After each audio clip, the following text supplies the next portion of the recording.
मैं खाना नहीं बना सकता। रुकिए, मुझे फिर से बोलने दीजिए। मैं खाना बना सकता हूँ, पर खराब। सीरियसली, अगर मुझे किचन में अकेला छोड़ दिया जाए तो मैं तो सीरियसली जला भी सकता हूँ। लेकिन मैंने चाहे कैसे भी क्राइम किए हों, दुनिया में कुछ ऐसे भी लोग हैं जिन्होंने मुझसे भी ज्यादा खराब चीजें की हैं। फेल ये कैसे करें वाले वीडियो से लेकर पिज्जा को इतना जला देना कि वो टूट ही जाए, इस तक का टाइम आ गया है। हम देखें इंटरनेट पर डले हुए कुछ सबसे फनी कुकिंग फेल्स। क्या कभी ऐसा हुआ कि आपने ओवन में कुछ बनाया हो और टाइमर नहीं लगाया हो और फिर भूल गए हो? आपका पिज्ज़ा और खाना पूरे तरीके से जलने में सिर्फ कुछ ही मिनट लगते हैं। लेकिन क्या कभी ऐसा हुआ है कि आप अपना ओवन ऑन करके सो गए हों? हाई हीट पर आपका खाना अगर कुछ घंटे रहे तो वो कुछ इस तरह के फूड शेप्ड चारकोल जैसा दिखने लगता है। आपने अभी तक गैस कर ही लिया होगा कि लड़का नशे में घर आया, इसे भूख लगी, फिर इसे नींद आ गई और फिर ये उठा 6 घंटे के बाद। ये मिरेकल ही था कि इसका पूरा का पूरा घर जला नहीं। And look at brighter side की इसने कितनी कैलोरीज बर्न कर ली। हम सब ने कभी न कभी कुछ तो जलाई है, पर क्या आपने कभी किसी चीज को इतने बुरे तरीके से जलाया है कि क्या वो टूट ही जाए? Well, TikTok creator Ashlyn Holiday ने जलाया है। What the? Oh my god. Wow, क्या इसने जस्ट अभी सेल्फ कटिंग पिज्जा इन्वेंट कर लिया? नहीं, ऐसा नहीं है। थर्मल एक्सपेंशन के लॉ की वजह से चीजें जब गर्म करते हैं तो वो बड़ी हो जाती हैं, लेकिन जब वो ठंडी होती हैं तो वापस श्रिंक हो जाती हैं। और क्योंकि एशलिन ने इस बेचारे पिज्जा का सारा मॉइस्चर जला डाला, तो जब इसे ओवन से बाहर निकाला गया तो ये खुद ही टूट गया। या फिर हो सकता है कि पिज्जा ने सोचा हो कि मुझे यहाँ रहना ही नहीं है। क्या इसके लिए आप इस बेचारी पिज्जा को ब्लेम कर सकते हैं? अपने खाने को बुरी तरह से जला देने के अलावा दो और रीजन हैं जिनकी वजह से जब आप नशे में हो तो आपको खाना बनाने के बारे में सोचना भी नहीं चाहिए। नंबर 1, आपका एक्सीडेंट हो सकता है, और नंबर 2, कोई आपको रिकॉर्ड करके आपके फनी कुकिंग फेल का वीडियो बनाकर इंटरनेट पर डाल सकता है। ठीक ऐसे। शुरुआत में लड़का नशे की हालत में ओवन से पिज्जा निकालने की कोशिश कर रहा था, पर फिर सब बर्बाद हो गया।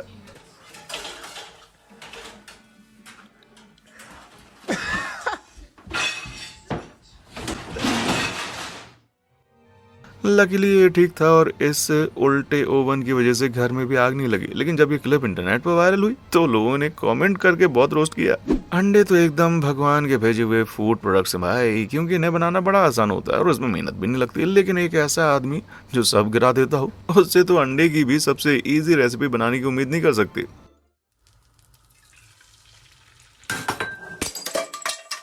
मैं इसके एफर्ट्स के लिए ए दूंगा, लेकिन एग्जीक्यूशन के लिए एफ दूंगा।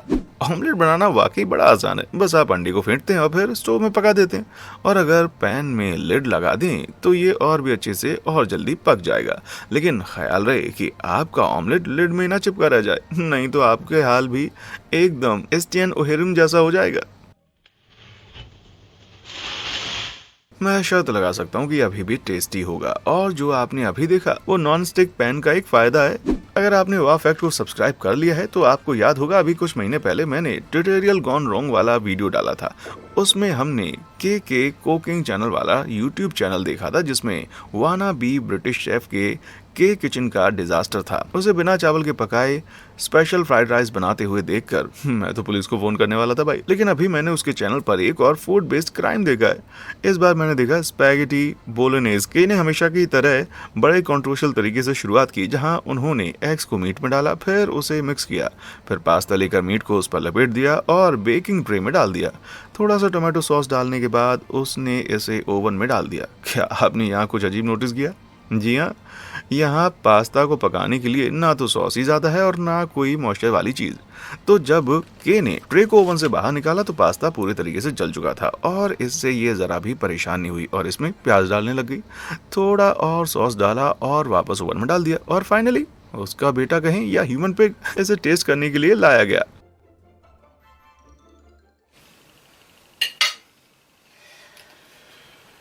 So let's see what it tastes like.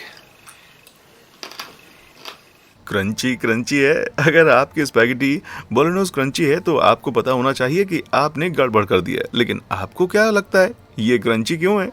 The burnt off one. Probably, yeah. हाँ, तो मतलब ऐसा पास्ता के कच्चे रह जाने की वजह से नहीं हुआ है, बल्कि जल जाने की वजह से हुआ है। तो के ने शुरुआत की अनकुक्ड राइस से और अब ये हैं अनकुक्ड पास्ता पर। वाह, मैं ये कहना चाहूंगा कि ऐसी रेसिपीज अच्छी होती हैं, लेकिन बस इनमें जरा सा सॉस और पानी ज्यादा होना चाहिए जिससे पास्ता मॉइस्चर एब्जॉर्ब कर सके। राइस और पास्ता के बीच में आपको क्या लगता है कौन सी डिश ज्यादा खराब थी? पास्ता के लिए लाइक बटन और राइस के लिए सब्सक्राइब बटन। और अगर आपको लगता है दोनों बराबर के बुरे थे तो फिर दोनों बटन दबा दीजिए। चलिए अब अगला कौन सा फूड फेल है देखते हैं। जब बात आती है फूड सीजनिंग की तो मैं बड़ा ही होपलेस टाइप बंदा हूँ भाई। मैं हमेशा इसे अंडर सीजन ही करता हूँ और ये एग्जैक्ट रेडिट यूजर चिकन अल्फ्रेडी की प्रॉब्लम से उल्टी प्रॉब्लम है। या तो इस लड़के को पेपर बहुत ज्यादा पसंद है या फिर ये भी हो सकता है कि इसने चेक नहीं किया हो कि ढक्कन अच्छे से बंद है या नहीं। पर चिकन अल्फ्रेडी चिंता मत करो, सिर्फ तुम ही ऐसे नहीं हो जिसने ऐसी गलती की। अच्छा हुआ टिकटॉक क्रिएटर सिसिल सिस्टर ने इस पेपर प्रॉब्लम का सॉल्यूशन निकाल दिया। बस एक वैक्यूम से सारा पेपर सक कर दें, इसमें क्या गलत हो जाएगा भाई। No paper no ex no problem. ऐसा सोचने के बजाय कि आपके एक्स को वैक्यूम सक नहीं करेगा, आपको अपनी गलतियों से सीखना चाहिए था और देखना चाहिए कि ढक्कन अच्छे से बंद हो और दूसरे एक्स बना लो भाई। वेल, कम से कम अब वैक्यूम तो भूखा नहीं रहेगा। क्या आपने कभी केस डिल्डा बनाया? ये बहुत ही सिंपल है, बस टॉर्टिला में सभी इंग्रेडिएंट्स को डाल दो और दोनों तरफ से गर्म कर दो, है ना एकदम इजी। लेकिन इसे पैन में पलटना थोड़ा सा मुश्किल हो सकता है। नॉर्मल लोग तो प्लेट और स्पैचुला यूज करते हैं, लेकिन कुछ महान लोग इसे फ्री स्टाइल में ही फ्लिप करना पसंद करते हैं, लेकिन इसका रिजल्ट हमेशा अच्छा नहीं होता है। Ecco la mia tecnica di rivolta della piadina.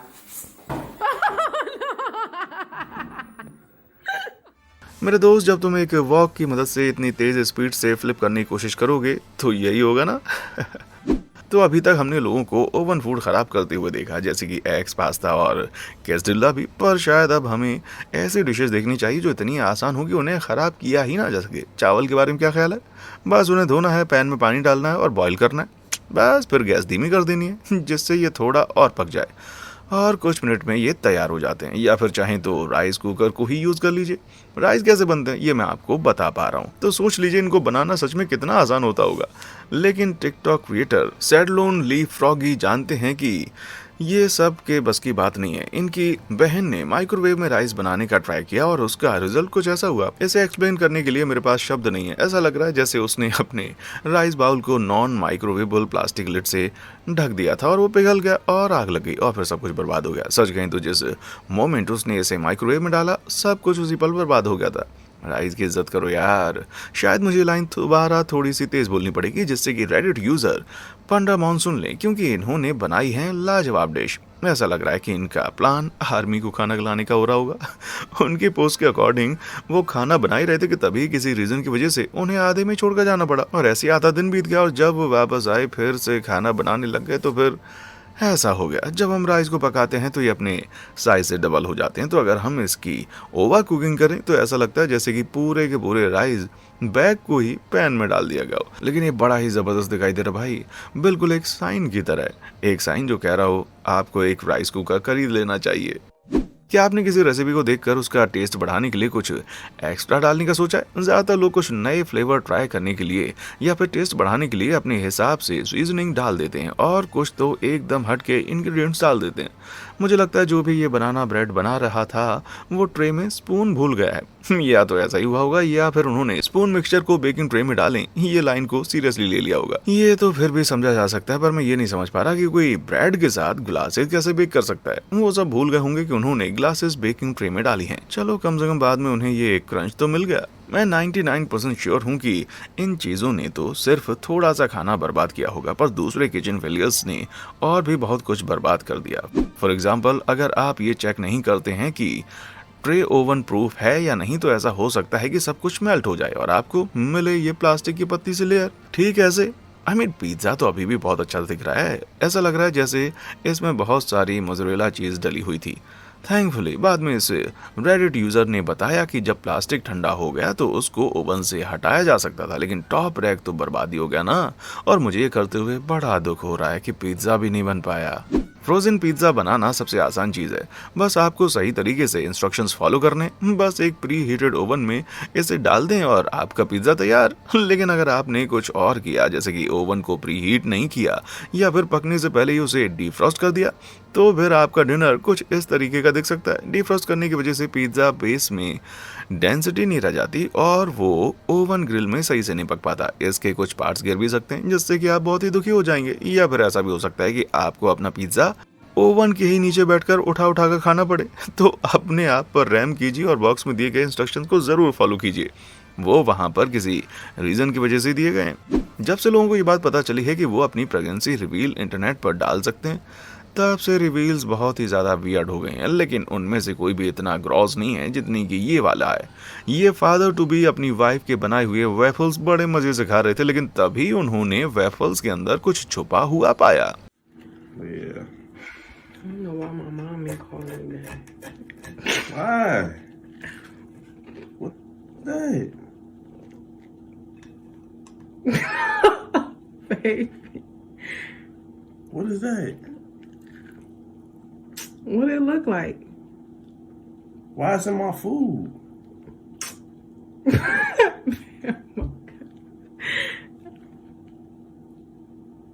Bro, It's a what, test. It's a pregnancy test. what that mean? You pregnant? Baby, yes. I just wanted to like surprise you. But and- why you and- mess up my food with that? जी हाँ, इन्होंने अपना positive pregnancy test खाने में डाल दिया था। अब आप में से कुछ लोग सोच रहे होंगे, ओह कितना क्यूट है, लेकिन उसने टेस्ट पर पी कर दिया। टेक्निकली ये एक ड्रॉप टेस्ट है, तो इसलिए उसने पी के कुछ ड्रॉप्स ही डाले होंगे। लेकिन फिर भी यार, इसमें पी था और वो भी उस बेचारे खाने में। ये एक तरीका हो सकता है अपने खाने और प्रेगनेंसी रिवील दोनों को बर्बाद करने का। गैस नोब चालू है या नहीं, ये फिल्म को देखकर बता पाना बड़ा आसान होता है, लेकिन ये काम इलेक्ट्रिक नोब्स के केस में बड़ा मुश्किल हो सकता है। अगर वो ऑरेंज ग्लो ना कर रही हो तो सिर्फ देखकर आप नहीं बता सकते कि ये गर्म है या नहीं। इसके लिए आपको हीट फील करने के लिए अपना हाथ इसके ऊपर वेव भी करना पड़ेगा, और ये एक प्रॉब्लमेटिक हो जाता है। जब आप पूरे किचन में सामान फैला कर रखते हैं, फिर आप भूल जाते हैं कि आपका होब अभी भी गर्म है। ठीक वैसा जैसे टिकटॉक यूजर पंजोलो के साथ हुआ। ये प्लास्टिक बोर्ड तो सीधा मेल्ट हो गया यार। अब मैं ये नहीं कहूँगा कि ऐसा मेरे साथ बहुत बार हो चुका है, पर जब ये ठंडा हो जाता है, आप होप एलिमेंट को अनप्लग कर सकते हैं, फिर इसे फ्रीज़र में डाल सकते हैं और कुछ ही टाइम में प्लास्टिक खुद ही अलग हो जाएगा। कैसे पता था कि ऐसी ट्रिक्स जो कि मैंने अपनी ख़राब किचन स्किल्स की वजह से सीखी थी वो काम आ जाएंगी। By the way, you are welcome. लेकिन दुख की बात है कि मेरे पास इस तरीके के कैटास्ट्रोफिक इश्यूज के लिए कोई सोल्यूशन नहीं है। टिकटॉक क्रिएटर लेन डैन एक पुराने पायरेक्स कैसरोल में रेड बीन बेस्ड कैसरोल बना रहे थे कि तभी ये स्टोव में ही फट गया। पायरेक्स कुकवेयर एक तरीके के टेम्पर ग्लास से बना हुआ होता है। ये ओवन में यूज करने के लिए परफेक्ट है, लेकिन स्टोव पर इसे यूज करने की सलाह नहीं दी जा सकती। लेकिन ये वार्निंग विंटेज पायरेक्स डिशेज में नहीं लिखी जाती थी, जिसकी वजह से ये बीन बेस्ड डिजास्टर हो गया मेरे भाई। लेकिन इससे भी खराब कई चीज़ें हैं जो कि स्टोव के ऊपर फैल सकती हैं। 2011 की बात है जब जापान की एक लेडी ने अपना हाथ कुकिंग में आजमाना चाहा और उसकी वजह से ये जो कुछ भी है वो बन गया। ये थे क्या, है चिपका हुआ है और रात से भी ज़्यादा काला है। ये आखिर है क्या? क्या ये ब्राउन शुगर बॉईल कर रही थी? ओह नो, वेट, मुझे पता ये क्या है। ये हैं डार्क सोल्स का मिनी बॉस। नहीं रुकिए, मैं अपनी डार्क सोल वाली थ्योरी वापस लेता हूँ। ये वो चीज़ भी हो सकती है जो उससे पहले वाली लेडी बनाने का ट्राई कर रही थी। वो इंसान जिसने ये पिघली हुई गलती की है वो असल में कैरामेल बनाने की कोशिश कर रहे थे। कैरामेल एक बहुत ही मीठी ट्रीट होता है जो कि शुगर, बटर और क्रीम को मिलाकर बनाया जाता है। बाद में इसे गर्म किया जाता है, लेकिन ये बहुत ही जल्दी बॉयल हो सकता है और फिर जल भी सकता है। इसे बनाना बड़ा मुश्किल है। अब मुझे लग रहा है कि इंसान बहुत सारा कैरामेल बनाने की कोशिश कर रहा होगा, पर फिर बॉयल करने के लिए रखकर कुछ घंटों के लिए भूल गया होगा। शुगर का मेल्टिंग पॉइंट 366 डिग्री फ़ारेनहाइट होता है और इस रेड फ्लो को देखकर लग रहा है कि ये बहुत ही गर्म होगा। मुझे तो लग रहा है कि पीछे से दो हॉबिट टोलकिन की कहानी के इमेजिनरी रेस के क्रिएचर जो कि ठीक इंसानों की तरह दिखते हैं, बस इनके पैर छोटे और बालों वाले होते हैं, इसमें रिंग्स फेंकने के लिए तैयार होंगे।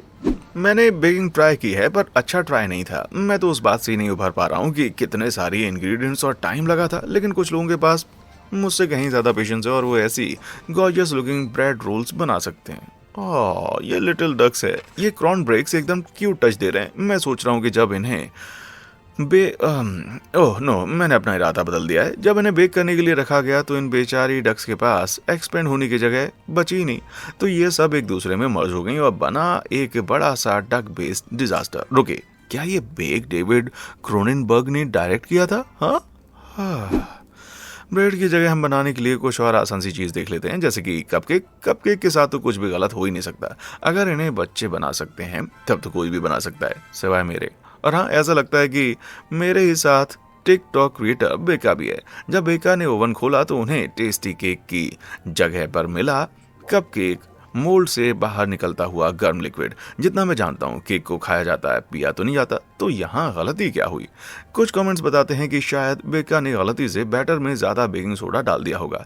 ये बहुत ही कॉमन बेकिंग इंग्रेडिएंट है जो कि बैटर में कार्बन डाइऑक्साइड बनाता है, जिससे बैटर एक्सपेंड होता है और फ्लफी केक बनता है। लेकिन अगर ज्यादा बेकिंग सोडा डल गया तो ये ओवरफ्लो हो सकता है, ठीक इस तरह। या फिर ये भी हो सकता है कि बेक का कुकबुक नहीं बल्कि स्पेशल बुक पढ़ रही हूँ। ओके, शायद कपकेक भी बनाना जरा मुश्किल है। तो कुकी के बारे में क्या ख्याल है? ये तो सिर्फ बटर, शुगर और आटे का मिक्सचर ही है। इसे मैसअप करना मुश्किल होगा, है ना? गलत, इसे भी बिगाड़ा जा सकता है। ट्विटर पर किसी ने क्यूट डायनासोर बनाने का ट्राई किया। ट्राई वर्ड पर ध्यान दीजिएगा। ट्रेडिशनल कुकीज बैटर आटे की तरह टाइट नहीं हो पाता, क्योंकि ये बहुत ही गीला होता है। इसलिए सबसे बेस्ट रहता है मिक्सचर की बॉल्स को बना करके ट्रे में थोड़े थोड़े गैप पर रख दो, फिर ये एक्सपेंड होंगे और बन जाएंगे। इस बात को बिल्कुल नजरअंदाज करते हुए इस इंसान ने जितना ज्यादा मिक्सचर हो सकता था उतना ट्रे में डाल दिया और बेक होने के लिए रख दिया। 10 मिनट के बाद उसको पता चला कि उसने गड़बड़ कर दी, और 20 मिनट के बाद तो कंफर्म हो ही गया कि उसने गड़बड़ कर दी है। ये किस तरीके के डायनासोर हैं भाई? चौंकीसोरस, थीगोसोरस, रेक्स या फिर वेलुकी फेडोरा? कुछ चीजें ऐसी होती है जो कि कुकीज, कपकेक्स और फ्रोजन पिज्जा बनाने से ज्यादा टफ हैं। एग्जाम्पल के लिए एक पूरा अनस्टफ्ड टर्की बनाना। इसे ओवन में बनाने में कई घंटे लग सकते हैं। इसके हर पाउंड को पकने में 350 डिग्री फ़ारेनहाइट पर 13 मिनट पर लगते हैं, और एक एवरेज टर्की का वजन होता है 30 LBS, मतलब कि पकने में लगेंगे 390 मिनट। इसका मतलब है 6.5 घंटे। चाहे जो भी हो, इसमें मैथ्स बहुत लगानी पड़ती है और सब नंबर्स के साथ अच्छे नहीं होते। और ये बात एक फैमिली ने तब जानी जब वो टर्की बना रहे थे। नहीं, ये इंसान किसिनोमोर्फ नहीं बना रहा बल्कि टर्की बना रहा है। मुझे लगता है इसने टेम्परेचर बहुत ज्यादा कर दिया होगा, या फिर इन लोगों ने टर्की में केरोसिन डाला और फिर सोचा कि जो होगा देखा जाएगा। हाल ही में टिकटॉक में क्लाउड ब्रेड की रेसिपी बड़ी वायरल हो रही है और क्रिएटर्स इसकी स्टेप बाय स्टेप रेसिपी डाल रहे हैं। बस आपको करना यह है कि एग वाइट्स, शुगर और कॉर्न स्टार्च को मिक्स कर लीजिए और फिर इसमें बेकिंग से पहले मिला दीजिए फूड कलर। सिंपल लग रहा है ना? इसमें क्या ही गलत हो जाएगा? लेकिन पता चला है कि बहुत कुछ गलत हो सकता है। एग वाइट को तब तक फेंटना होता है जब तक कि वो स्टिफ ना हो जाए, जो कि एग वाइट प्रोटीन की वजह से बनता है। जब उसे फेंटा जाए, क्योंकि तब उसमें बॉन्ड्स बनते हैं जो एयर को ट्रैप कर लेते हैं। अगर इनको अच्छे से नहीं फेंटा जाए तो बॉन्ड्स नहीं बन पाते, जिसकी वजह से एयर एस्केप हो सकती है और सब बर्बाद हो सकता है, जैसा कि क्रिएटर अंजा फूडी के साथ हुआ। इन्होंने एग्स को जितनी जरूरत थी उतना नहीं फेंटा था, लेकिन फिर भी उन्होंने अपने आप को इस रेसिपी से बचा लिया। इसका नाम तो ब्रेड है, पर ये ब्रेड तो बिल्कुल नहीं है। ये सिर्फ मीठे एग्स का एक फ्लफी वेट लंप है। इस बात से कोई फर्क नहीं पड़ता कि ये कॉटन कैंडी जैसा दिखता है। इसने क्रिएटर के मुंह में तो कड़वाहट ही छोड़ी होगी। वेल, क्रिएटर उरपुंक ने इससे लड़ने के लिए कुछ और इंग्रेडिएंट्स डालने का सोचा, पर इसका रिजल्ट भी कुछ अच्छा नहीं निकला। इन डार्क स्पॉट्स की वजह से ऐसा लग रहा है कि इसमें बेरीज डाली गई हैं। जब बेक किया गया तो बेरीज ने बैटर में कुछ मॉइस्चर और शुगर रिलीज किया। इसकी वजह से सभी प्रोटीन बॉन्ड टूट गए और इनके पास रह गया क्लाउडी ब्रेड की जगह ये एगी पैनकेक। अगर आप रेसिपी और प्रोसेस को फॉलो करें तो कोई मुश्किल नहीं आएगी और क्लाउडी ब्रेड बन जाएगी, बशर्ते आपको वेट फ्लफी एग्स ना पसंद हो। मुझे नहीं पता, पर क्यों ऐसे लोगों को देखने में अलग ही मजा आता है, जिन्हें पता हो कि वो क्या कर रहे हैं फिर भी वो फेल हो जाए। और यहीं पर होती है टिकटॉक क्रिएटर बेका की एंट्री। उन्होंने खुद को वेगन चीज केक बनाते हुए रिकॉर्ड किया। शुरुआत में तो ऐसा लग रहा था कि इन्हें सब कुछ पता है कि ये क्या कर रही है, पर फिर सब कुछ बर्बाद हो गया जब इन्होंने कैमरा में अपना बनाया हुआ ह्यूज क्रस्ट दिखाया। फिर वो अपनी रेसिपी के कुछ पार्ट्स को दोबारा बनाने लगी। कितनी स्मार्ट है। फाइनल वीगन मिक्सचर शुरुआत में ठीक ही लग रहा था, पर जब इन्होंने टिन हटाया तो इन्हें मिला 90% क्रस्ट और सिल्वर टॉपिंग। वेल, कम से कम इन्हें क्रंच की चिंता करने की जरूरत नहीं पड़ेगी। टिकटॉक पर लोग क्लाउड ब्रेड और चीज केक के साथ अपनी कुकिंग स्किल्स दिखाकर खुश नहीं होते हैं। क्रिएटर्स को अपने आप को ऐसे मील बनाते हुए रिकॉर्ड करना बड़ा ही अच्छा लगता है, जहां सभी तरीके के फैंसी कट्स और इंग्रेडिएंट्स हो। प्रॉब्लम बस ये है कि अगर आप एक हाथ से फोन पकड़े हुए हैं तो दूसरे हाथ से खाने पर आपकी ग्रिप अच्छी नहीं होगी। ओह, मुझे बहुत बुरा लगा, ये बिल्कुल लास्ट स्टेज में जाकर गिर गया। क्या इससे खराब कुछ हो सकता है कि आप किचन में रेसिपी के हर स्टेप को फॉलो करते हुए कई घंटे बिताते हैं और फिर आपको फाइनल प्रोडक्ट के रूप में मिले ये? टिकटॉक क्रिएटर ट्रेसी की नैनी एक ब्राजीलियन डेजर्ट बना रही थी जिसका नाम था पावे या फिर कहें पूप ए। आशा करता हूँ जैसी वो शेफ हूँ उससे अच्छी नैनी हो। बहुत बार जब आप सॉसेस बनाते हैं तो मीट एक्सपेंड होता है और उसके किनारे फट सकते हैं, पर इतना डरावना नहीं होता कि लोगों को दूर भागना पड़े। हाँ, अनलेस बस कुछ इस तरीके का हो। ये तो एकदम छुपे हुए सॉसेस लग रहे हैं, पर मैं शर्त लगा सकता हूँ ये बहुत ही टेस्टी होंगे। इन सभी कुकिंग फील्ड्स में आपको सबसे फनी कौन सा लगा और क्या आपके पास खुद की क्रेजी कुकिंग स्टोरीज हैं? मुझे नीचे कमेंट सेक्शन में आकर बताएं। और हाँ, देखने के लिए शुक्रिया।